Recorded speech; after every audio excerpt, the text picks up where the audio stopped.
Fala pessoal, tudo bem? Rubens Vieira aqui do Motirô.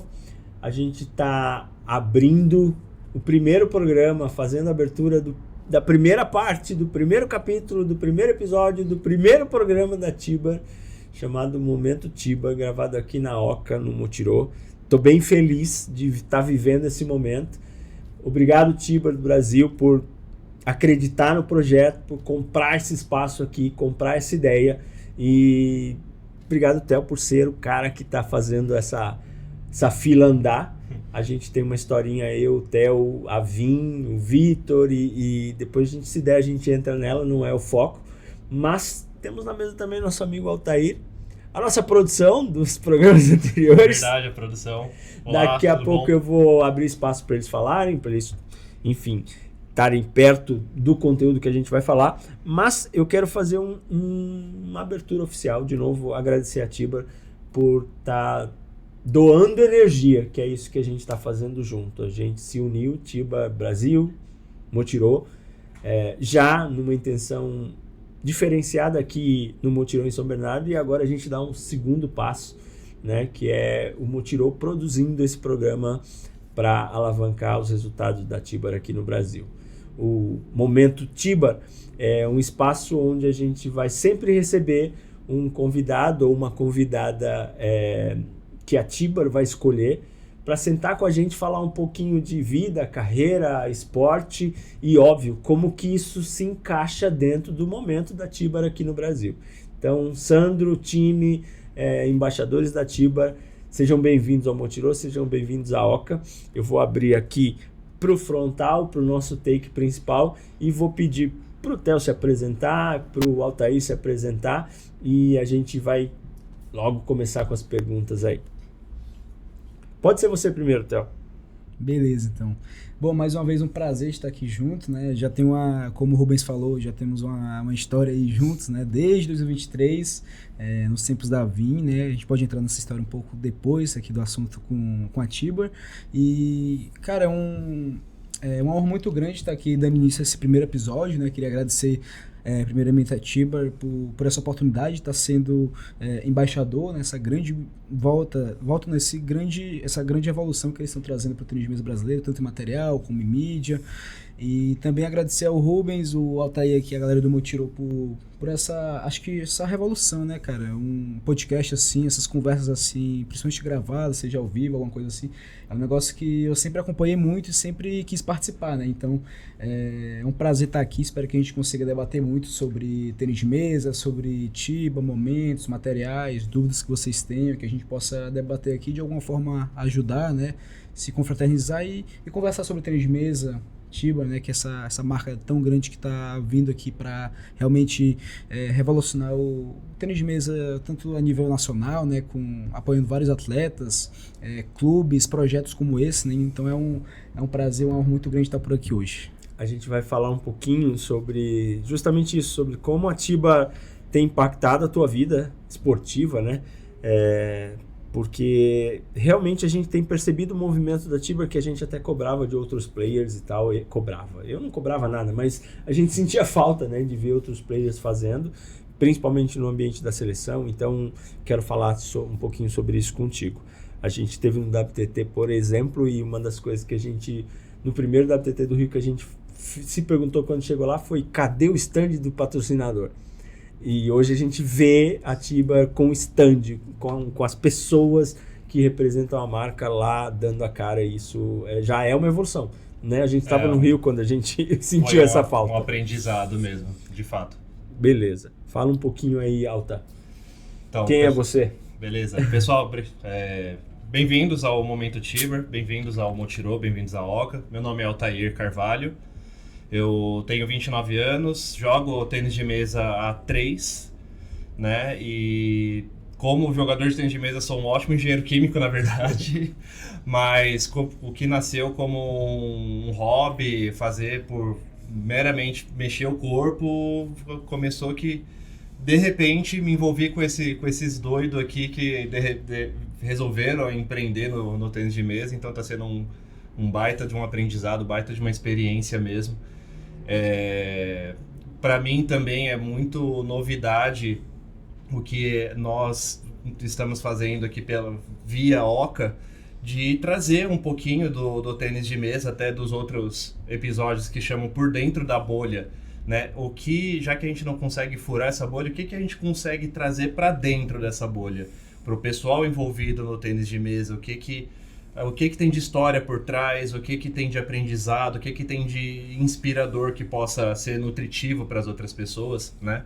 Então tá sendo bem legal estar aqui na mesa conversando com você, Theo. Obrigado por ter vindo, seja bem-vindo. E é isso. Legal. O Altair está aqui numa posição bem interessante para nós, que é assim, eu sei o roteiro, ele não sabe. Então ele vai acabar sendo o curioso da história aí, que vai ajudar vocês a se sentirem na mesa. De novo você faz isso comigo, né? Para variar. Eu sou o malvado aqui da história. Gente, o programa da Tibar, o Momento Tibar, ele vai estar dividido em 3 partes, então é um episódio único que vai ser entregue em 3 partes. E para que todo mundo saiba já antecipadamente o que tem nessas 3 partes, Theo, a gente vai falar num primeiro momento do começo da tua carreira, da fase iniciante, conhecendo o esporte, de novo entrando aí num ambiente de pré-rendimento, né, vamos dizer assim, num primeiro bloco, né, numa primeira parte. Na segunda parte a gente já vai falar dessa entrada no alto rendimento e como você chegou no cenário nacional, e na última parte a gente vai falar do momento atual e o futuro, o que espera, o que a gente tem de expectativa em relação à carreira do Theo. E tudo isso, óbvio, com a Tibar de hoje se inserindo na tua percepção atual de como teria acontecido se a Tibar tivesse presente na tua vida desde o começo. Coisa que eu sei que não aconteceu e que, óbvio, a gente vai tentar explorar de algum jeito aqui isso. Então, assim, a primeira pergunta que a gente mapeou aqui para te perguntar é: quando é que o bichinho do tênis de mesa te mordeu? Como é que você começou? Você tem 18 hoje. Isso. Então, assim, com que idade isso aconteceu? Como é que foi? Teve a influência de alguém? Tu viu uma reportagem? Como é que aconteceu? Bom, pergunta interessante, inclusive quando eu fazia minhas lives, né? Pra quem não... Acho que a grande parte do pessoal que me conhece hoje, né? Foi através dessas lives que eu comecei, né? Eu comecei bem novo, digamos, com esporte mesmo, né? Praticando. Comecei em 2018, né? Esse ano eu faço 7 anos de tênis de mesa, né? Entrei mais no alto rendimento a partir do momento que eu saí do meu estado, né? Pra quem não sabe, eu sou do Piauí, hoje eu tenho 18 anos. Comecei ali mais ou menos com uns 11. E comecei num clube, né? Eu era goleiro da escolinha de futebol e é um negócio até bem curioso, porque nessa escolinha eu só tinha eu de goleiro, então comecei a treinar e só tinha eu como goleiro. E aí chegou uma época que eu falei, cara, joguei meu primeiro campeonato, né? Eu joguei meu primeiro campeonato e eu disputei a categoria infantil, né? Infantil naquela época a gente juntava atletas da minha idade, que eu tinha 11, até gente com 19, 20 anos, né? Era esse ato assim, enorme de idade. E aí eu consegui ganhar esse campeonato e daí então quem ganhasse o infantil teria direito a jogar o adulto. Daí eu ganhei o infantil, consegui a vaga para ganhar o adulto, para jogar o adulto, e cheguei no adulto e também fui campeão. Então eu tive esse regresso, assim, na verdade esse progresso muito grande nessa competição, e daí então eu peguei gosto, comprei minha primeira raquetinha e daí então fui treinando, né? Sempre era o que não levava jeito pra coisa, né? Sabe, batia a bola, não conseguia ganhar, a galera às vezes, por eu ser mais novo, me deixava pro final da fila, nunca dava tão certo. Só que daí eu sempre quis muito, sabe? Na época eu era muito esforçado, eu treinava na garagem de um colega meu, né, que me ajudou, era meu parceiro de treino, virou meu técnico. Daí a gente viajou para competições juntas. Começou a época que eu comecei a ganhar dele e aí eu sou de uma cidade bem pequena, né, com 70 mil habitantes, lá no interior do Piauí. E depois disso eu busquei sair para fora, né? Conhecer realmente, tentar conhecer um pouco do alto rendimento. Infelizmente hoje meu estado está bem melhor, né? O Piauí. Talvez se eu tivesse nessa época, quando eu comecei, estivesse como está hoje, eu até poderia não ter saído, que eu acho difícil, né? Eu sempre sonhei muito alto. Tu saiu da tua cidade depois de quanto tempo ter começado a jogar tênis de mesa? Na verdade eu sempre morei na minha cidade, só que o que eu fazia? Eu estudava de segunda a sexta e eu ficava parado totalmente. Fazia um físico, fazia alguma coisa, um cardio, alguma coisa. E quando eu dava sexta, depois da minha aula, acabava 1 hora, eu pegava um ônibus, levava 2 horas para chegar na minha cidade, na capital, que é Teresina, e aí eu treinava. Treinava sexta, sábado e domingo, quando dava também. Aí depois, de domingo para segunda, eu tenho um tio, né? O cara que me apresentou o tênis de mesa é meu tio. Então, eu devo muito a ele, né? Ele me apresentou a modalidade e falou que era realmente para me investir. Tentar ali jogar, mas a gente sabia que, tipo, esse investimento que eu ia falar, tempo, jogar, mas eu nunca imaginei que eu chegaria no nível que eu tô hoje, né?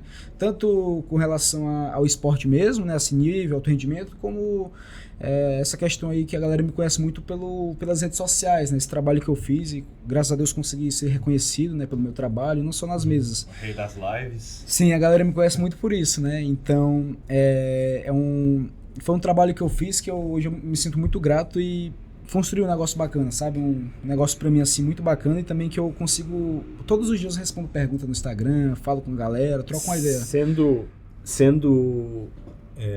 do interior de um estado que não tem visibilidade nacional como a gente poderia ter de todos os estados, né? Por igual e tal. Qual foi a sua maior dificuldade, assim, nos 2 primeiros, 3 anos que você fala assim, puxa... Isso era a parte mais complicada no começo? Sem dúvidas, a parte mais complicada realmente era conseguir treinar, né? Eu não conseguia treinar, como eu te falei, eu sempre saía esse final de semana e voltava no início da semana, só que eu ficava num hiato assim, de tempo muito grande, sem pegar em raquete, sem contato nenhum, né?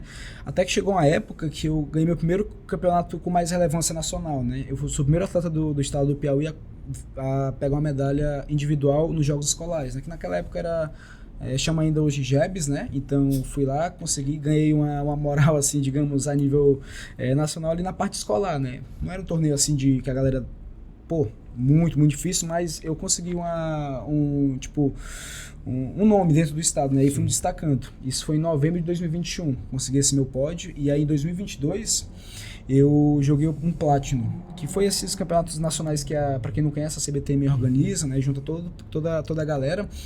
E joguei esse Platinum e fiquei em segundo lugar no individual. Então esse já é um campeonato maior, né, que todo mundo do Brasil joga, e desmanquei fortes jogadores na época. Hoje em dia a galera conhece o Lucas Romanski, o Vitor Yamoto, a galera que compõe a seleção juvenil, né, ano passado, e acabei perdendo só a final. Então daí, depois desse campeonato, recebi uma proposta, né, para ir para Santa Catarina através do Fábio, né. A gente já vai chegar lá.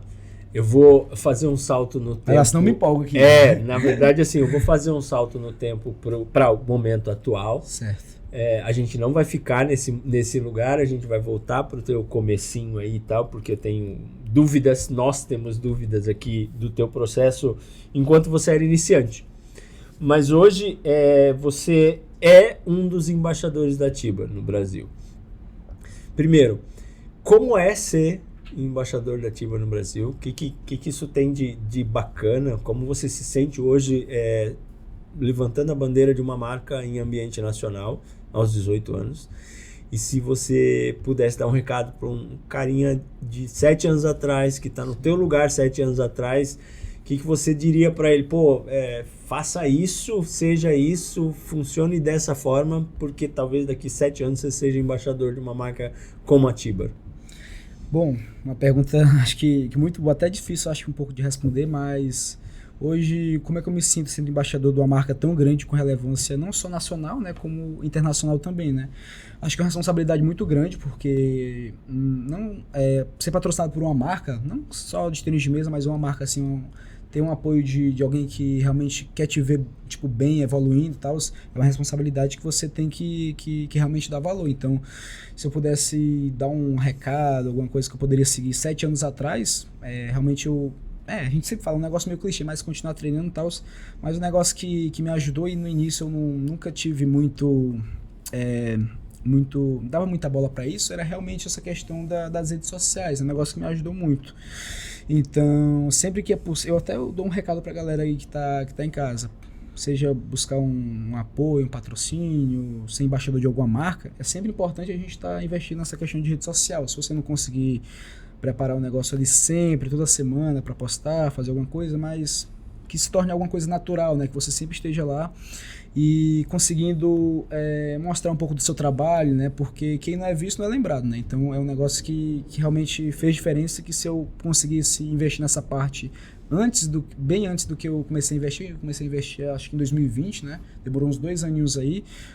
Mas também porque antes eu focava nos estudos, também não tinha tanta relevância. E a partir da pandemia, quando não tinha meio que nada para fazer na época, eu falei, vou ter que fazer alguma coisa, ficar parado não dá, né?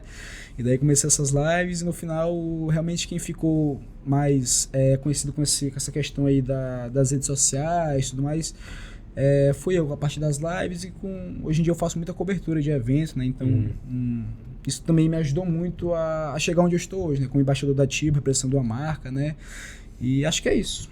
Isso que eu ia falar, porque em questão desses anos que você citou, 2020, 2021, a gente estava sofrendo com a pandemia ainda, mas ao mesmo tempo tudo que foi incluindo no meio digital, no meio das lives, deu um boom gigantesco. Então acredito que isso deva ter ajudado muito também, já que eu não sei se a pandemia por si só já deve ter atrapalhado um pouco essa questão dos eventos, dos campeonatos, estava limitado, estava todo mundo preso dentro de casa, mas esse meio que você encontrou no digital foi muito bom, tanto para você quanto para todo mundo que segue você aí nos conteúdos. A gente acaba percebendo que tem a ver com a história do timing, né? Do momento. Não o nome do programa é Momento Tiba, a gente quer falar do Momento Tiba em 2025 e tal, mas provavelmente a pandemia te empurrou para o digital, te empurrou de um jeito para o online,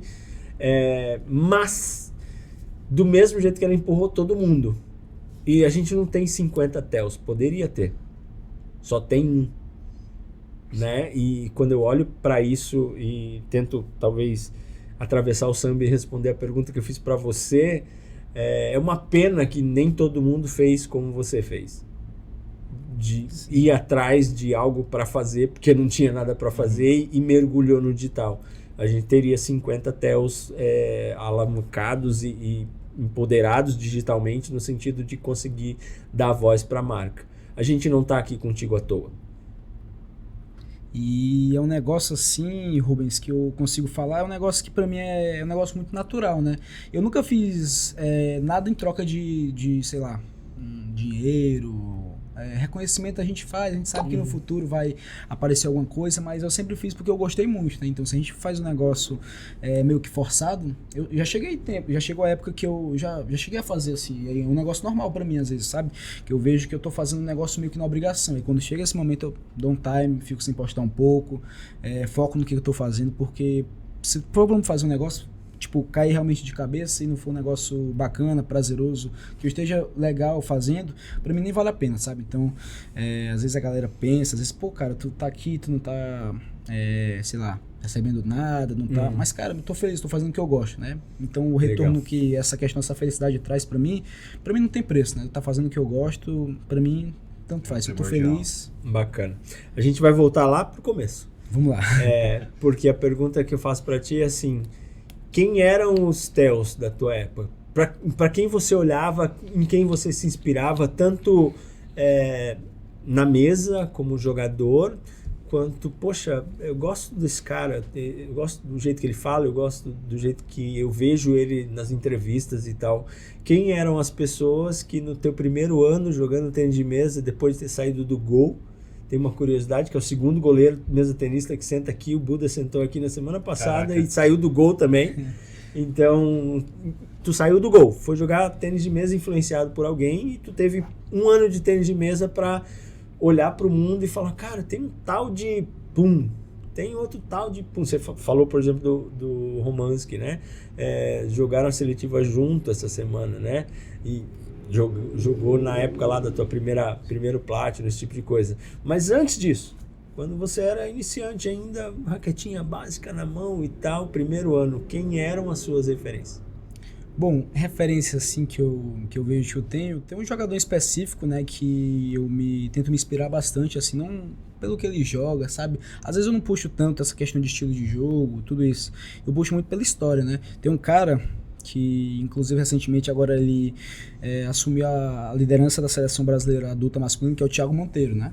ex-atleta da seleção principal, e é um cara que eu não sou fã nem inspiração, nem um ídolo para mim, não só pelo jogo dele, pelo que ele ganhou, mas sim pela história dele. Ele é do Ceará, então a história que ele traçou até chegar onde ele está hoje é bem parecida com a que eu estou traçando, né? Então é um cara que eu tento sempre buscar algumas ideias, converso. Hoje eu consigo, eu fico imaginando assim, antes eu não tinha contato nenhum com esses caras, e através desse meu network, dessas conversas que eu tenho, né, com esse trabalho que eu fiz, hoje os caras que, sei lá, eu era 2, 3 anos atrás, nem imagino, ia gelar quando ia falar com um cara assim, encontrar uma competição. Hoje são meus amigos, sabe? Eu converso no WhatsApp, eu converso com competição, a gente troca uma ideia, sai pra comer. E o Thiago é um cara assim que pra mim é referência, não só pelo que ele ganhou, mas pela história, né? Saiu bem novo lá do Ceará, de Fortaleza, conheço o pai dele, conheço a mãe, conheço o irmão dele, converso bastante sobre o material, né? Que é o Alexandre. Então é um cara assim que eu vejo que não só pela pessoa que ele, não só pelo jogador que ele se tornou, né? Hoje tá como técnico, né? Mora na França, fez toda a sua história, mas a pessoa que ele é, né? Uma pessoa simples, que sempre conversa muito com todo mundo. E como atleta tem o Thiago, né, como inspiração, mas fora isso, nessa área de network, de criação de conteúdo, normalmente eu não tenho um cara específico. Eu gosto muito de acompanhar várias pessoas. Um cara que eu gosto de acompanhar o Adam Bobrow, né, que é da ITTF, faz umas coberturas. É um negócio que puxa muito pra minha área, né, que eu gosto. Hoje eu tô em outra pegada da minha vida, né? Depois a gente, mais pra frente, a gente conversa. Não me empolga aqui, mas é um cara também que pela criação de conteúdo, fiz até uma collab uma vez com ele, né? Pedi pro amigo gravar um vídeo, o cara aceitou lá, falei, manda só um vídeo pra mim aí, mandando um abraço, o cara fez uma ensinação inteira, eu falei, tem que aproveitar isso aqui, né? Aí fiz um vídeo lá, postei, mas são os caras assim que, essas ideias às vezes quando eu faço um Reels, um vídeo, uma criação assim, é um negócio que sai do nada, a galera fala, tem um script, tem tudo isso aí que a gente bola, mas não tem nada, cara. Eu bato a ideia, no máximo eu anoto alguma coisa e já faço logo. Não recomendo às vezes pra galera que tá começando, né? Mas é um negócio que às vezes pra mim, essas coisas tipo de última hora, principalmente as lives, quando eu fazia, pra mim as melhores coisas, as melhores conversas, bate-papo, é no ao vivo, assim, sabe? Quando sai sem a gente montar nada, sem script, sem nada. Então acho que é isso. Bacana. Ainda naquele teu primeiro ano e tal, a gente sabe que você não era um atleta Tibar naquele momento, né? E aí a gente, de novo, estamos num momento Tibar, estamos falando da entrada da Tibar de vez, né, apoiando o tênis de mesa. Óbvio que a Tibar já está apoiando a seleção há algum tempo, e esse é um movimento que vem nos últimos meses, 2 anos aí, forte. Falei da nossa frustração no WTT de chegar lá e não ter um stand e tal, e eu perguntei pro Sandro, falei, Sandro, eu preciso falar sobre equipamentos, né? No programa. Não tem como fazer um programa com o Theo, fazer um programa Momento Tibar e não falar de equipamento. E aí ele provocou a gente para que a gente fizesse a pergunta, mas se o Theo tivesse a oportunidade de escolher um equipamento Tibar lá no primeiro ano, que equipamento seria esse? A gente fala muito aqui no Motirô, principalmente sobre raquete montada, raquete desmontada, iniciante, primeira raquete iniciante, segunda, terceira e tal. A gente vê em vários grupos de discussão a galera querendo montar a raquete dos sonhos sem nunca ter entrado na mesa, sabe? Tem uma história louca com isso.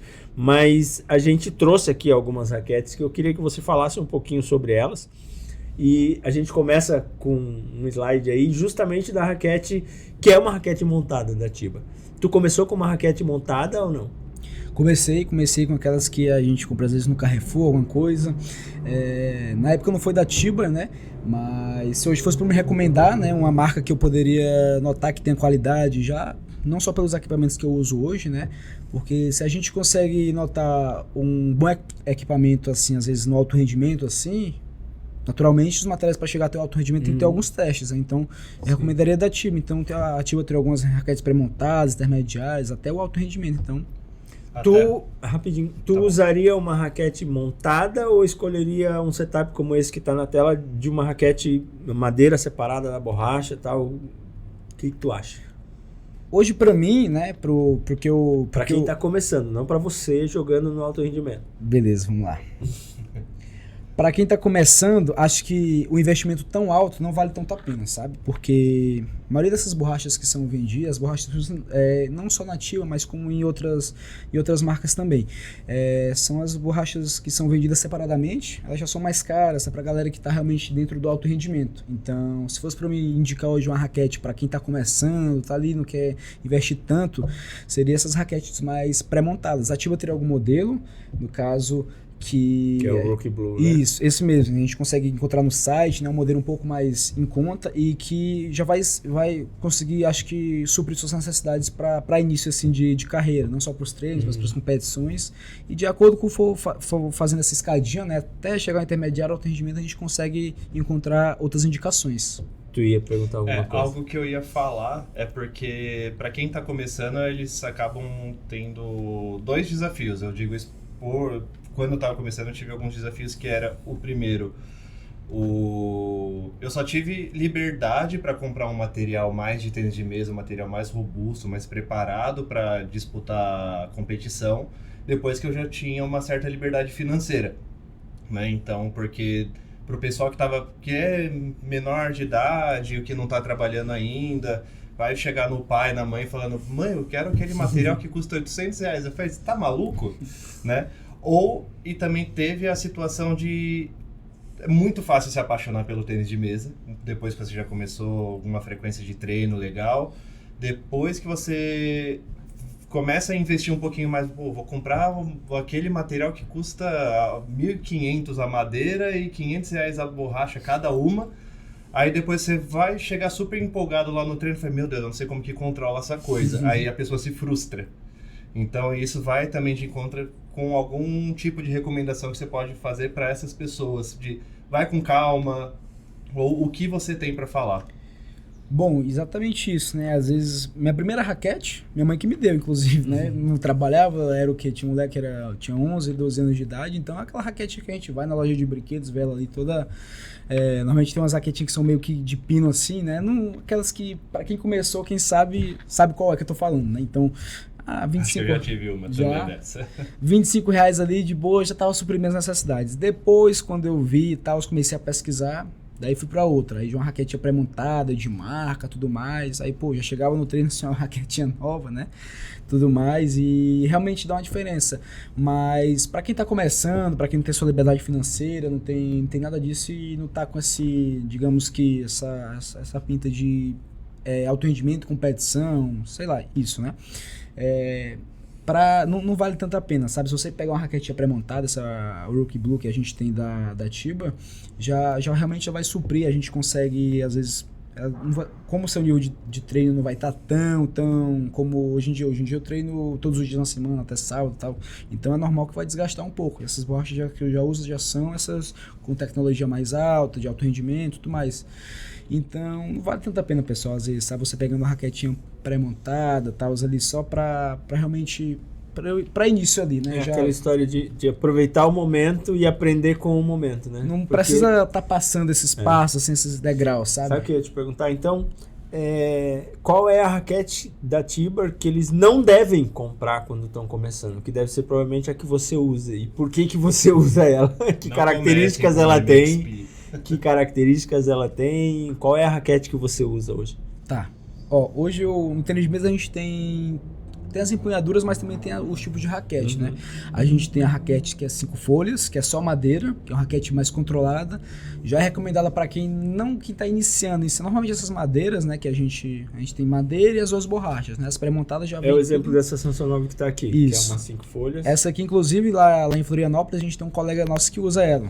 Ela já é uma madeira 5 folhas, mais controlada. E daí depois a gente tem as 7 folhas, que é uma madeira que inclusive o Sandro, né, o Country Manager da Tiba aí, né, que mandou para mim fazer esse teste e gostei muito. E a que eu uso atualmente é a Darko Jordic, né, que é da Tiba, já é uma madeira carbonada. Então, 5 folhas mais controlada, 7 folhas um pouquinho mais rápida e a carbonada, digamos que é a bomba, assim, sabe? Que se você está começando, não é recomendado. Então, por mais que você coloque uma borracha mais controlada, uma borracha mais lentinha ali... Quais são as suas borrachas?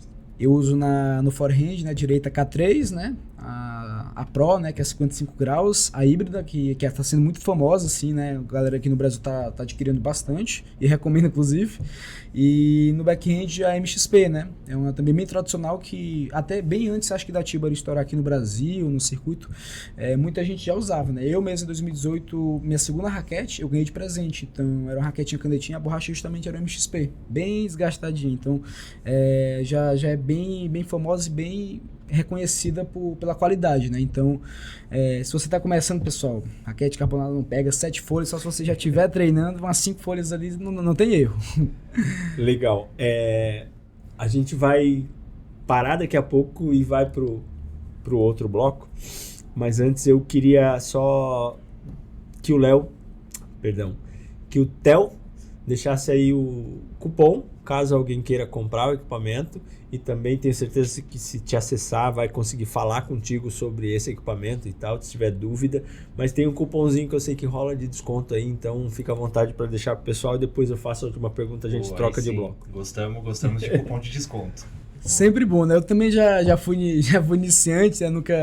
Também já sobrevivi, né, com meus materiais, então sempre é bom. Bom, pessoal, se vocês quiserem um desconto, pegar uma raquetinha dessa aqui, tipo a Alpha, uma K3, como eu falei, MXP, que seja, no site da Tibor, quando você for finalizar sua compra, pode inserir meu cupom de desconto, chama TEOCRUZ5, pode colocar tudo junto, vocês vão ganhar 5% de desconto. Então, essa aí, quem quiser adquirir aí também, eu sou bem acessível para conversar, não só de material, né, mas se vocês tiverem alguma dúvida, tênis de mesa, material, sobre a Tibor, em geral, podem mandar mensagem que eu tô bem aberto a ajudar vocês. A gente vai deixar o cupom na descrição do vídeo, mas é TEO com TH, certo? Isso, THEOCRUZ5. Beleza. A gente está encerrando esse primeiro bloco e eu vou deixar um spoiler aqui da pergunta de abertura do próximo bloco, né? Pronto. Que vai ser a pergunta para o Theo, assim, além de título, quais são os seus objetivos no tênis de mesa, né? E por que tu sai da cama todo dia e decide que tênis de mesa é a tua vibe, sabe? O que te motiva a ir atrás? Óbvio que os títulos são um jeito da gente medir o resultado disso, né? Mas qual é a tua motivação? Não é para responder agora, não. A gente se vê daqui a pouco no próximo bloco. Valeu?